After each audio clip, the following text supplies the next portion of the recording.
Hello everyone, ఈరోజైతే నేను chicken keema చేస్తున్నాను కర్రీ. సో ముందుగా ప్యాన్లో ఆయిల్ పోసేసి బిర్యానీ మసాలా అంతా వేసుకున్నాను. దాని తర్వాత పచ్చిమిర్చి ఆనియన్ రెండు వేసి వేయించుకుంటున్నాను. పసుపు ఉప్పు కూడా వేసేసి ఫ్రై చేసేసుకుంటున్నాను. కొంచెం ఫ్రై అయిన తర్వాత అల్లం వెల్లుల్లి పేస్ట్ కూడా వేసేసి పచ్చివాసన పోయేదాకా ఫ్రై చేసుకున్నాను. ఇప్పుడైతే కారం పొడి, ధనియాల పొడి, లైట్గా సాంబార్ పొడి వేసుకుని ఇవన్నిటిని టుగెదర్ వేయిస్తున్నాను. కొంచెం లైట్గా వాటర్ పోసేసి వేయించుకున్నాను. సాల్ట్ తక్కువ అయింది అనిపించింది, అందుకే ఇంకొంచెం సాల్ట్ వేసేసుకుని ఫ్రై చేసుకున్నాను. కుత అని ఉడుకుతుంది కదా, ఇప్పుడు ఆయిల్ అదంతా పైన తేలుతూ ఉంది. ఈ టైంలో నేను ఈ కీమా చికెన్ వేసుకున్నాను.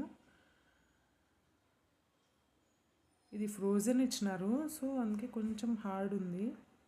ఈ బిర్యానీ ఆకెందుకు అడ్డంగా అనేసి ఇంకా దాన్ని ఫ్రై చేసేసుకున్నాను కదా, తీసేసాను. వాటర్ పోసేసి బాగా ఒక 5 to 10 minutes కుక్ చేసుకున్నాను. సో దోశతో పాటు